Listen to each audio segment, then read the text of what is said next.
Okay, how are we holding up, everyone? Everyone okay? Yeah. You got the energy? Yeah. Have you been up the bar already? Yeah, I thought so. We've got an amazing panel just now, and you've just been hearing some fantastic nostalgic tunes, courtesy of my first guest today. Please welcome musician, programmer, legend of 8-bit beats himself, Jonathan Dunn. Make some noise.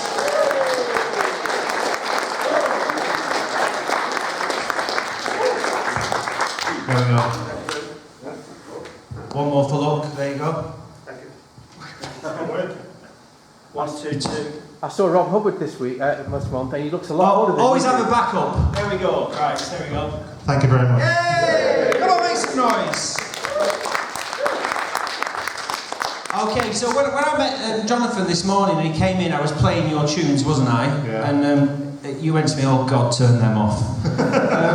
What does it feel like now when you hear that music and you see all these guys going, yeah, rock? You know, what does it feel like? Well, I mean, you can't underestimate it. It's kind of amazing that this stuff has lasted as long as it did. You know, I was just a kid at the time, so I would never have thought, like 30 years on, Yeah. it would still have a life and people would be appreciating it still. It's amazing. And you'd be staying in this amazing, beautiful hotel here in Blackpool. Yeah, less said about that. Well, you mentioned there, you know, it's been 30 years, and you said, you know, you were just a kid when you were programming these tracks. But can we go back to where my understanding from my extensive research is that Commodore 64, first computer you tinkered with, or? No, your research has let you down. Oh, right at the off. But it was a very short-lived. My first computer was a Dragon 32. Oh, the Welsh one. Yes. Amazing, all green. But I only had it for about 6 months, and a friend of mine got a Commodore 64, and when I saw it, I immediately sold the Dragon and got the Commodore, and that's where it started, really. Yeah, you upgraded. Yes. So, when you're there with your car, I'm trying to think what comes first, the kind of, you as a musician, you know, coming up with tunes, or you as a programmer learning how to translate those tunes into code. What came first, the chicken or the Commodore 64? It was a kind of a natural evolution. I was studying music and performance music and technology at college, but I was a bedroom coder. And oh, you were one of them? yes, so I was slowly combined these two interests. Yeah. And is that where, no, I might pronounce this wrong, but originally you went under the name? Chroid. Thank you for helping me out there, Jonathan. Chroid, yeah, so a lot of people who've got the games now, totally legally, a lot of people who've got the games will see that name come up and might not necessarily know that was you. Where does the name come from? You know, what was Chroid like back in the day? I was at college and I was studying some support classes for my music course, yeah. And I think it was in the psychology class, something like that. And this word came up, and I just thought it almost says chord, and I didn't like it for any other reason than was sort of similar, and that's where it came from. Oh yeah, that makes sense. Yeah. How easy was it to get music out of the Commodore 64, as sort of compared to the Dragon or what came later? I mean, the Commodore 64 was fantastic. Because it just sounds beautiful, doesn't it? Yeah, I mean, it was the proper sound chip, so.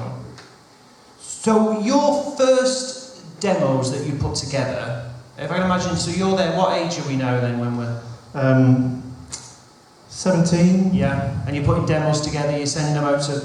Yeah, there was an online community called CompuNet, and so it was like an early internet sort of thing, and people would upload stuff there, and it was a way of me keeping in, sort of learning what everybody else was doing, really. Yeah. It was quite interesting. And then I'd been doing it in my bedroom for quite a while and doing some demos and stuff like that, and then just randomly, I'm not sure how they even got shared originally, to be honest, I don't really remember, but I ended up getting phone calls from hacking groups in Norway or something like that, who somehow knew about me and were asking me to contribute to some things that they were doing. Wow, so they were ringing you up going, hello, this is Norway. It was funny because my mum had a restaurant in Preston, not far from here, and we lived over the top. And they had the number for the restaurant, and they used to ring up the restaurant, and my mum would answer, and they go, is Jonathan Dunn there? And she'd be saying, yeah, what do you want him for? It's like, do you want to book a table? Yeah, I've been waiting 45 minutes for this. Wow. Yeah. So yeah, I'm not really sure. My memory's a bit hazy there about how it sort of got out. But there was a Zzap 64 music competition, which is kind of where all that stuff started. I started uploading entries for that onto CompuNet. Yeah. So, and then from CompuNet, I think the stuff that I was doing was getting shared around all over the place, and that's how people tracked me down. I don't know to this day how they found my mum, but yeah, well, I just hope their meal turned up eventually. So, where does Subterranea come in on this? So that was actually the very first commercial project I did. So I was still in college at the time, and I'd done some work with a guy called Hugh Binns, who was the programmer behind Subterranea, but he was also an artist, and we'd done like this Airwolf demo. He'd drawn a picture of Airwolf, and I'd done some music. And he was working on a game as well, and I think he'd signed it to Houston Racket label, which was like the Houston budget label. Yeah. And he phoned me up and he said, will you do the music for it? And so this was like the first time it was the first ever time I got paid for doing some music. And I did it in one night. Yeah. And, I got a few hundred quid or something, but my mum was like, how much have they paid you? You only did one night. It was quite amazing. Gee, I mean, a couple of £100 back then. Yeah. When you're 17, footloose and fancy free. I mean, God, that's amazing. Because you said before about being a kind of bedroom coder. And there was a documentary that came out a couple of years ago, From Bedrooms to Billions. And there's all this money flying around. I know you end up at Ocean doing, is it Basket Master? When you turned up, were they all swimming around in cash like Scrooge McDuck? Or? No, not at all. The employees at Ocean everyone at Ocean, we were all kids really. Yeah. When we grew there, when we worked there, or a little bit naive. The founders of Ocean were the ones that were driving around in Porsches and Ferraris, and us kids were like locked in the basement knocking out these games. But we loved it. We still thought that this was the best thing ever. So I'm not knocking it. It's fair enough to them. But Ocean was I sent off some demos, and just because I got the Subterranean work, I thought, I'm going to get some more freelance work, just while I'm at college. And it's kind of a sliding doors moment, because I'd sent in a demo to Ocean Software just as Martin Galway had handed in his notice, who was the previous musician there. Yeah. So my demo had literally landed while Martin was still there, so Martin was sort of helping look for a replacement. So Martin had told Gary Brady to get me in. And so I got a phone call just to go to Manchester one day, and I thought I was going to be getting some freelance work, and they offered me a job there and then on that day. So Jesus. So where were you living when you suddenly heard you were going to be working in Manchester? Were you in? I was in Preston still. Yeah. So did you move there? No, I commuted. Did you? I bet that was. Fun. Well, it wasn't too bad. I got the train every day. Yeah. But all the kids that were at Ocean Software, all the programmers or the artists, they were all from all over the country, and pretty much all of them had moved to Manchester. I was the only one really who didn't. I was different to the rest of them. Yeah. I just went home at the end of the day and kept all the same friends. Yeah. So was there a big social side to it? Because we've seen documentaries about Ocean at the time and everything, and we just have a view of what it was like. You were actually there. What was it like in Manchester in 1990? And everyone's kind of, I've just come up with this new game. What was it? There was a real buzz, definitely. It was a really fantastic time to be doing that, and it was a really perfect place to be doing it. You know, Ocean used to have, they were famous for their Christmas parties and stuff like that. What was the name of the nightclub? Palace or something? It was one of the biggest nightclubs. Yeah, the Palace. Remember, it had 2 floors that had like a mezzanine. Yeah, I'm old enough. Yeah, okay. Rock on.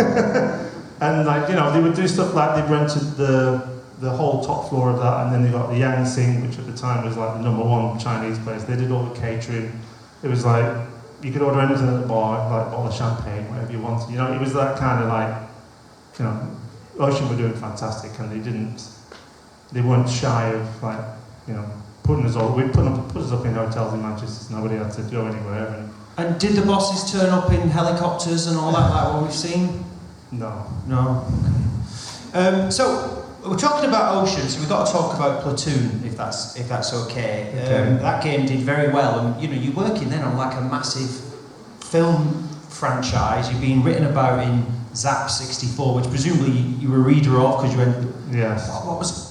Just, you know, fill me in on what. Well, I think the first project I did when I got there was Basketmaster, but it was a really short project. I think Martin was supposed to have already done it, but he'd left, so it was a bit of a rush job, so I had to knock that out quite quickly. So it was a bit of a baptism of fire. It's really good though. I was listening to it the day before yesterday, and the game doesn't deserve that music at all. Thank you very much, you're very kind.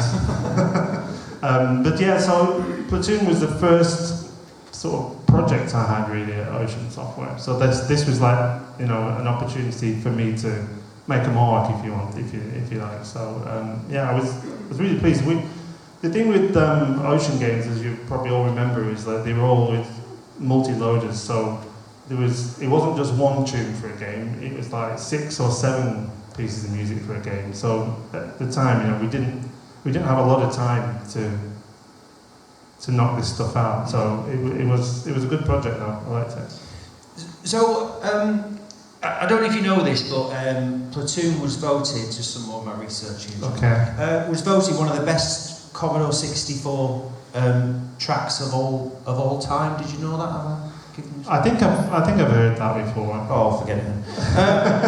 So there's no new news with retro. Look, don't give up on me now. I've got loads more to come. Don't give up on me, Jonathan. So we talked about Platoon, big movie franchise. We've got to then, I suppose, go to Robocop. Okay. You probably know what's coming here. So the specky music, on the opening screen is just so iconic and sensational. And then when you hear it on the Game Boy, it sounds amazing. Like it's worth just playing it and carrying the Game Boy around for people to hear. Were you aware there's something special about that track? At the time, I wasn't really. So in my mum's restaurant, she had a piano. She had a piano, and at the end of the day, I used to just, when no one was there, I used to tinkle around in it, and that riff, that's join in. Oh, please. Go on, he loves it. Keep going. So that riff, I kind of just playing around on the piano, and I came up with that, and then when I went back into the office, I sort of built everything around that thing, and it just sort of happened. I guess it's the one piece of music that has the kind of biggest life, because, you know, people are still doing things with it, you know. I saw a thing online, and I think it's Noah Carney or something like that. I think he's like a music producer in LA, and people write into him and say, oh, you need to look at this piece of music, and he does that he's never heard it before, and then he does like a live analysis, and he writes it down on sheet music, and he's going, oh, this is amazing, look what he's doing here, oh, it's doing all these things. But I wasn't. Yeah. I was just playing around on my mum's piano and came up with this thing, you know, so. But something which you couldn't do on that piano, though, is something which I think is quite distinctive with the track. It has a kind of, it's almost like a pitch bending. It's got this kind of, is it pitch? I mean, I'm no expert. I've no idea what you're doing. But it's got this kind of wobulator type sound in there, which I don't know, just sounds so fantastic on the AY, and it's part of what's so unique about it. But you're going to tell me you don't know what I'm talking about. I'm not really following you. But, Okay. Does everybody else know what he's on about? It was going so well. Do you know what I'm on about? Where it goes? Yeah. Thanks, guys. What did See? he say? It's like a waveform. Okay. Waveforms. All right. Cheers, pal. You can stay. Thank you for that. So you must be very proud of that track, but does it kind of haunt you in the same way? You know, Jean-Michel Jarre doesn't like playing tubular bells anymore. No, I don't care. No, good. I like it. Jean-Michel Jarre, Tubular Bells. Mike Oldfield in Tubular Bells. All right, you can leave. You can stay. Thanks. If someone tell me I'm wrong, my wife will do it. Don't worry. So I've managed to get this far without mentioning the washing machines. Yeah. Now that's not bad. I've got 23 minutes without mentioning the washing machines. Yeah, so don't go early. Okay, here we go. Let's go in on this one now. So, when did you first hear that your song was on a washing machine advert, and when did the money start rolling in? I think they all know the answer to this. I was still at Ocean, and it wasn't long after the release of the Game Boy version that this sort of happened. So the story I've been told about this, because I remember at the time Gary Bracey just coming into my room and saying, "Oh, somebody wants to put your music on an advert," and we said yes. This was it. Right? And I didn't think anything of it. And then next thing, it's all over TV all the time. It had like the comic strips in like The Observer or something talking about it, and you know, it was quite a big thing. But apparently what happened is Ocean just thought that this was like a great marketing opportunity, and they just signed it away.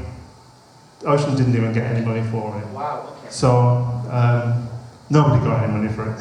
So, which is kind of better than Ocean getting all the money and not sharing it with me. So that's, I mean, since then, I do actually own all the publishing and copyright for all my catalogue of music. So I still do get money from Robocop because it's used all over the place, but it's not very much, you know, maybe a cheap audio rig or something.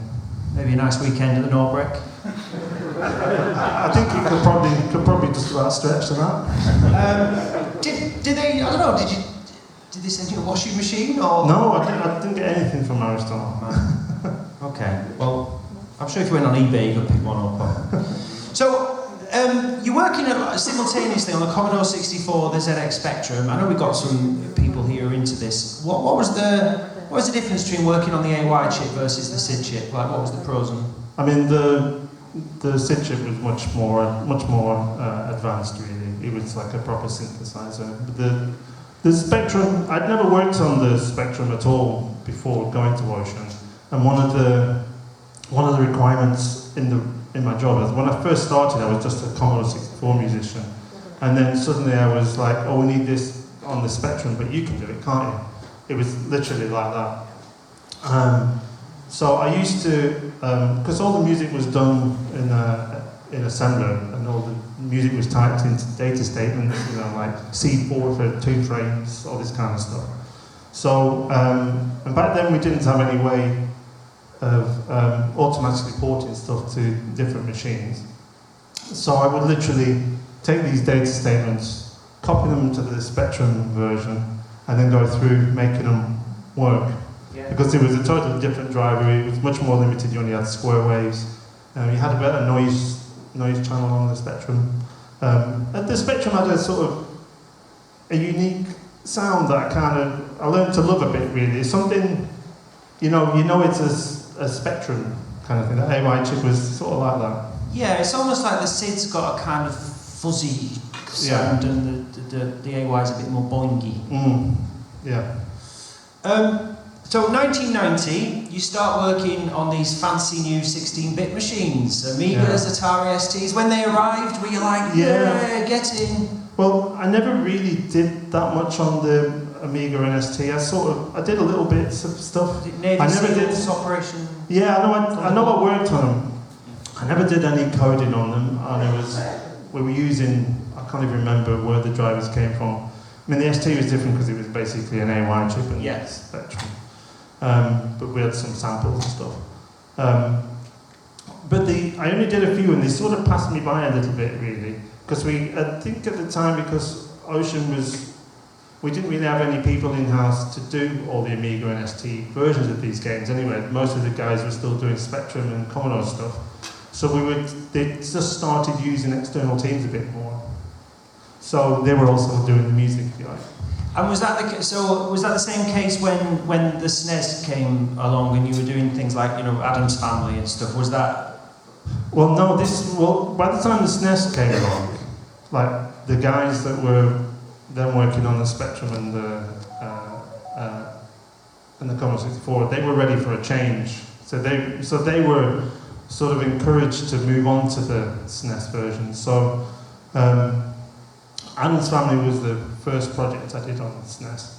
Another big film as well, film franchise. It was a big film. I'm really proud of the music on Adam's Family because it was very limited because it's a sample-based machine, but back then we had to send all the samples that we wanted. We had to put it onto a DAT tape and send it off to Nintendo, and then they'd send us back the encoded versions of those samples. Right. So there was no experimenting with you know, what they were going to sound like in the end, and you'd have to go, what sound effects do we need for this game? Well, I think we're going to need this and this and this. So we'd send it off to Nintendo and it'd come back, and then that's it.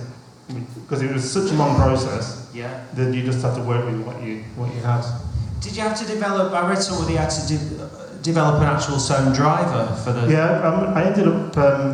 It was a sort of. It started off as the version that Nintendo supplied, but it was so heavily modified. By the time I got to sort of Jurassic Park and stuff, it was really quite a complex piece of code. It was great. So you mentioned there, like when you're working on a Jurassic Park and again another big film. I don't know. How did you end up? Why do you think you ended up being the big film guy, or was that just what? Well, I think if you're at Ocean, everybody works on a film license. Yeah, of course. It was, you know, it was the only stuff we were doing really. And this was just to set the scene then. So this was the mid-90s. This was like, you know, Britpop was kicking off. Mm-hmm. You know, Oasis versus Blur. Which one were you? Oasis. Versus? Oasis, definitely. Anybody? Manchester one. Oasis. Blur. Ocean colour scene, forget it.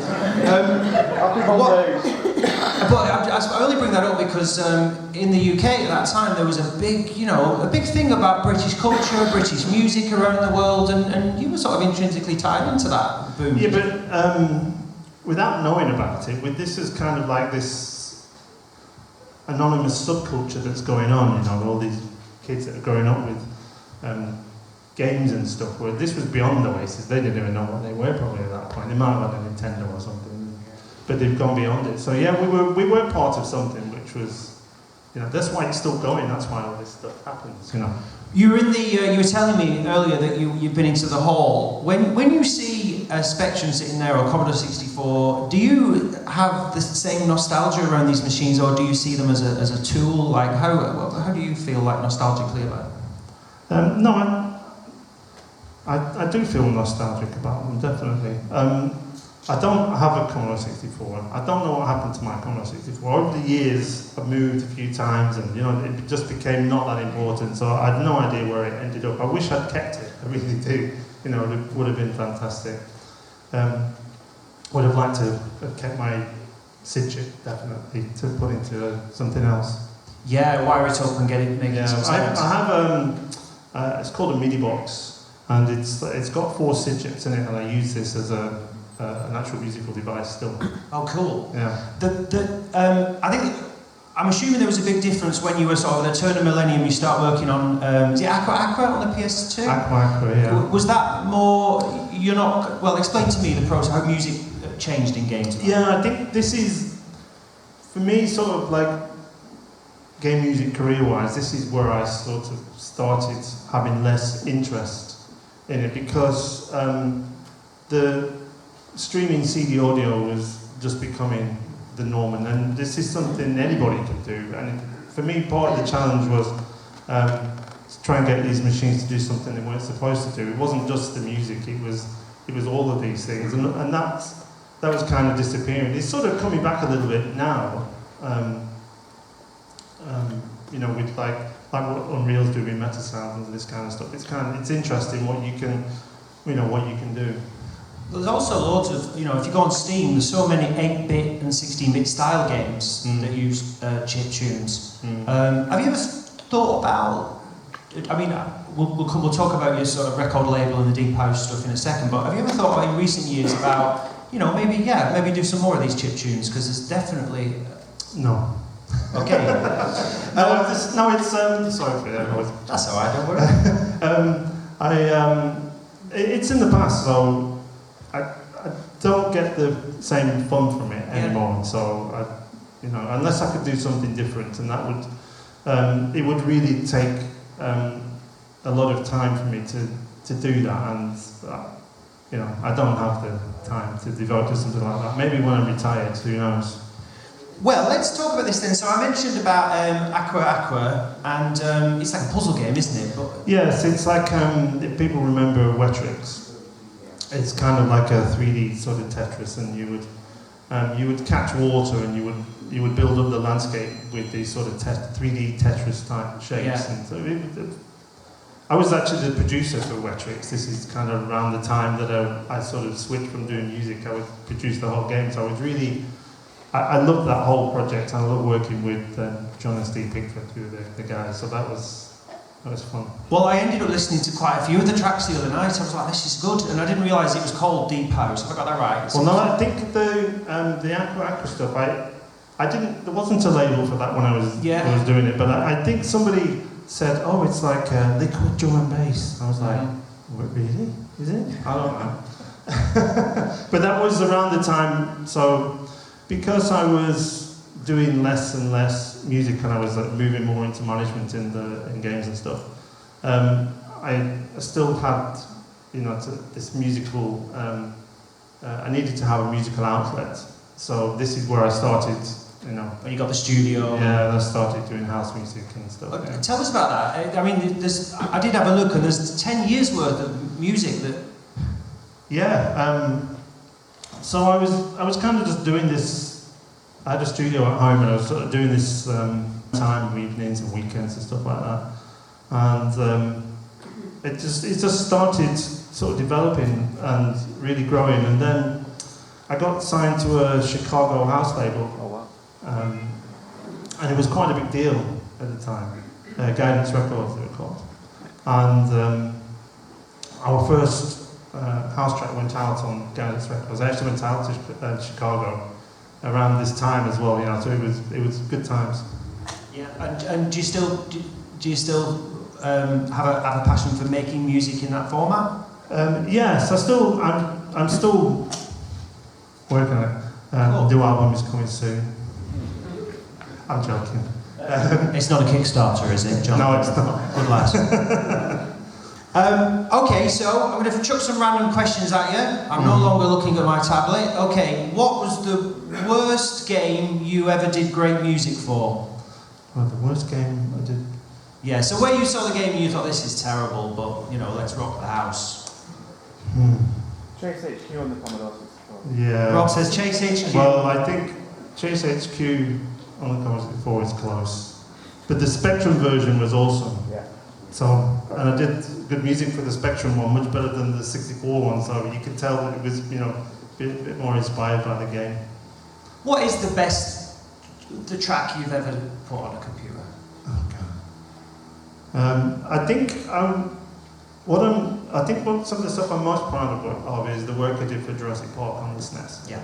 It was like, at the time people weren't really doing this kind of like, sample drum loops and all this kind of slightly higher production level music on the Commodore 64. It wasn't really happening.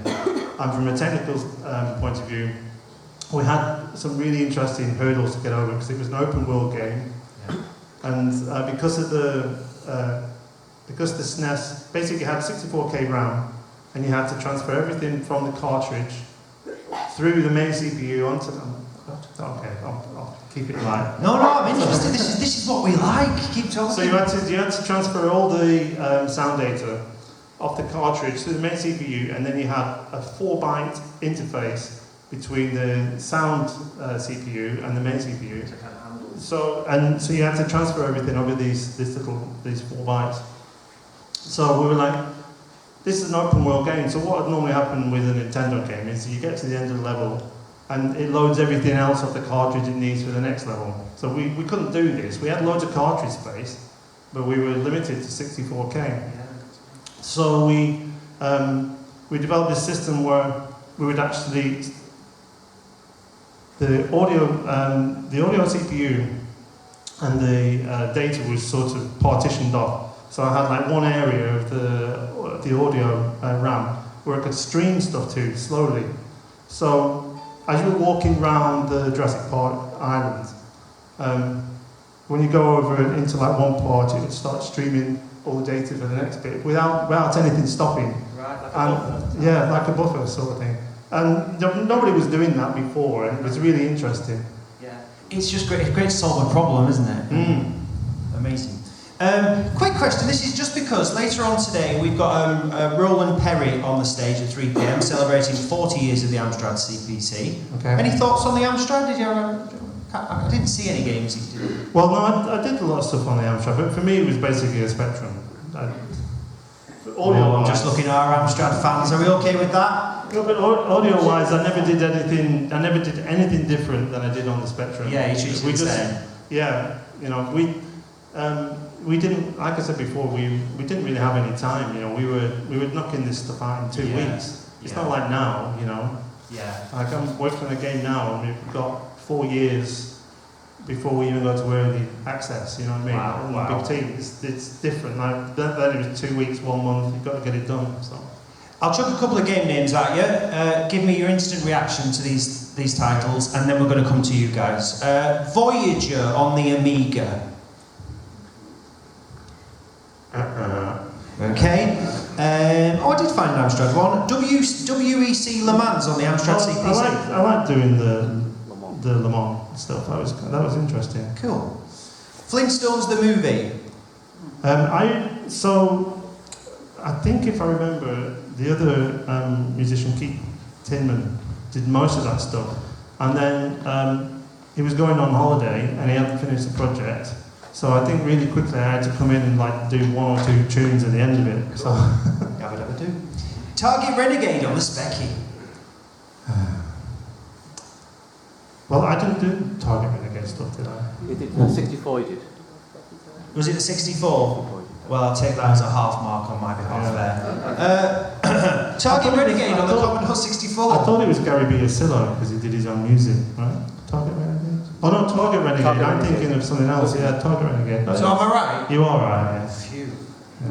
Yeah. The brain cells are dead. Robocop 2. Which one? The SNES maybe? I think I was thinking Atari ST, but that's because I... Yeah, but this might be similar. So yeah. Robocop 2, I think on the SNES, it was weird it was called Robocop 2 because there hadn't been a Robocop on the SNES before. So I don't know why, maybe it was some legal reasons. Yeah, it's quite different. But I had some quite large guitar samples on that and loads of really nice high sample rate drum sounds and stuff. So it was again something quite interesting. Yeah, it's got quite a full sound. Hudson Hawk, was that, you actually know the driver for that, Hudson Hawk? Yeah, I think Keith Tinman again did that, but he used my driver. Daley Thompson's Olympic Challenge. Has anybody got the audio tape? Burning... Less said about that, the better. Okay. Burning Rubber on the CPC. Oh, that was quite good. That was wasn't Burning Rubber. It's the packing, I think. Wasn't Burning Rubber? Didn't Amstrad release like a sort of console version of the That's right. CPC? GX. And I think it was 4,000. 4,000. Yeah. I enjoyed that. Looks like a little spaceship. Yeah. Arkanoid Revenge of Doe, Commodore 64. Yeah, that was good. I think again it was one of the first projects I did. Yeah. At Ocean. That's a game I would... That was in Martin Galway's driver from what I remember. So I remember when that when I was working on that, Martin didn't didn't tell you how to use it. Right. And I'd ring him up and I'd say, how do you do sound effects in your driver? And he went, well, I'll just work it out. So, I mean, baptism of fire, if you like. Yeah, oh, it's one of them games I'll load up just to listen to. There's quite a lot of your stuff is like that. Right, folks, we're coming to you for questions now. So put your hand up if you have a question for Jonathan Dunn. Here I come. Right, I'm going to go. I'll start with you. Go for it. The second part of the question may become irrelevant depending on how you answer the first part, but psychology has always been a part of computer games music. Going back to Space Invaders with the beat being the same with heartbeat and getting faster and faster. I'm just wondering what role it played in your music, or if it was even a consideration. I don't really remember that being a consideration. I think one of the things that I always thought was awesome was when music and animation was in time with each other, and that always gave a totally different feeling to the music, to the animations, to everything. So I've always been a fan of that, but it's not really. So. Hello, Jonathan. I would like to know what your inspirations were during the 80s and the 90s, because the reason why I say that is because you mentioned the music for Burning Rubber. When I used to listen to that, it always reminded me of a Duran Duran track, almost. So it'd be interesting to see what your inspirations were at the time. About 2 months ago, I live in Slovenia now, so close to Croatia, and I went to a Duran Duran concert in Pula. So yes, it was probably inspired by Duran Duran. I was into all the electronic, all those bands with Depeche Mode, everything. Hands up again, folks.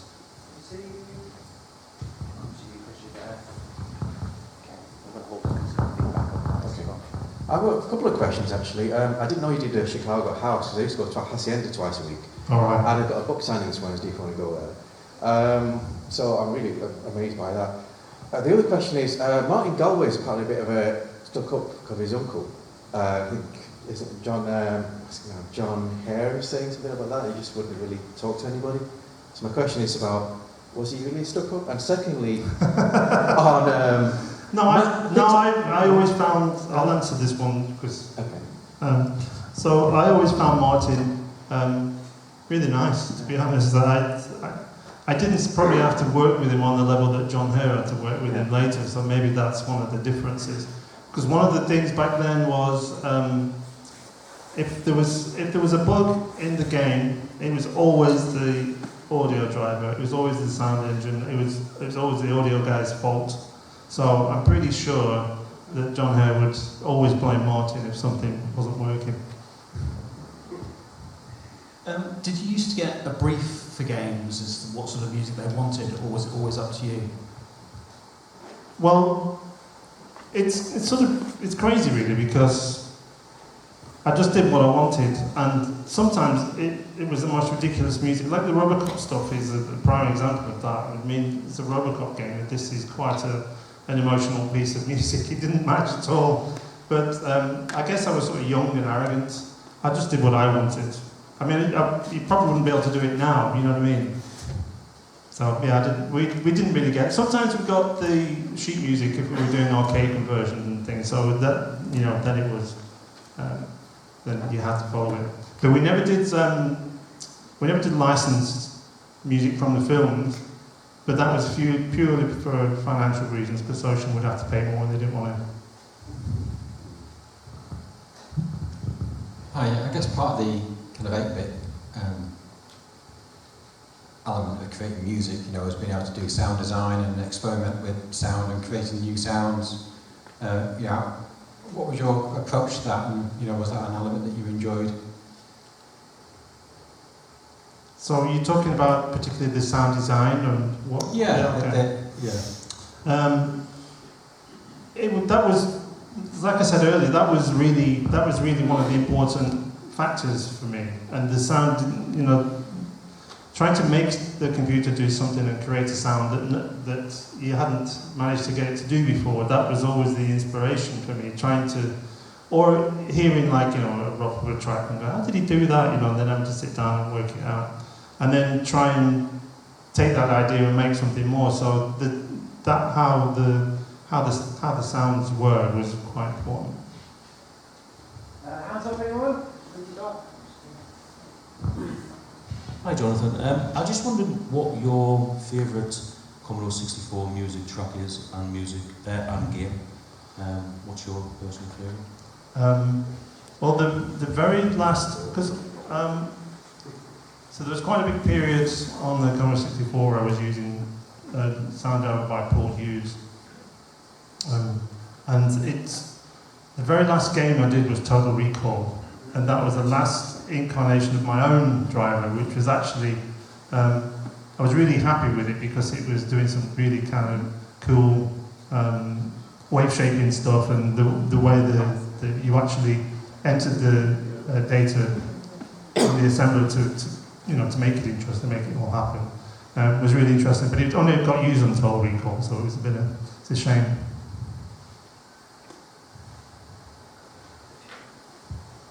If you were a musician, what would you be? He's a musician. Yeah, but if you weren't one. Oh, weren't If you weren't one. Weren't one even. Yeah, I have no idea. I was going to ask him that as well.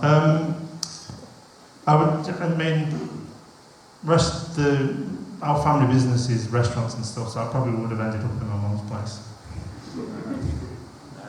I'll go here because you've had... Hi Jonathan, if you had the opportunity to compose music for any particular game franchise, what would it be? Then, you mean? Or now? Whatever. I don't think I never really coveted anything else that anybody else was doing, sort of like game-wise. You know, we were sort of in a bubble at Ocean, really. And we were so occupied and so busy. I never really thought, oh, I wish I could work on that game, because we had something new coming all the time. Like I said, like, you know, 2 weeks, 3 weeks, 4 weeks, and you're doing something new. So I never really got the chance to do that. Hi mate, I'm just wondering, have you ever experimented with like drum machines like the TRO, Roland 808 drum machine with the SNES? I mean the SID chips. Have you ever done that before? I think we sort of touched on earlier. There was we lost our there was an audio tape with Daley Thompson's Olympic Challenge, I think it was, and on that was actually done with a drum machine, which was actually, at the time there was some software and a little interface you could have on the Commodore 64, and all the drums were done on the Commodore 64. And I can take one quick question. There we go. Well, mine's not really a question, but it's more of a thank you, because sometimes you hear these clips on YouTube and it just brings your whole youth back, little snippets of sound, so thanks for the memories. Yeah? Okay. Thank you. Now let's have a round of applause for that.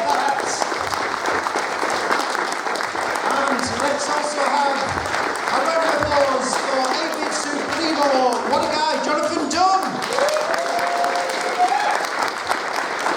Good questions, everyone. I'm impressed.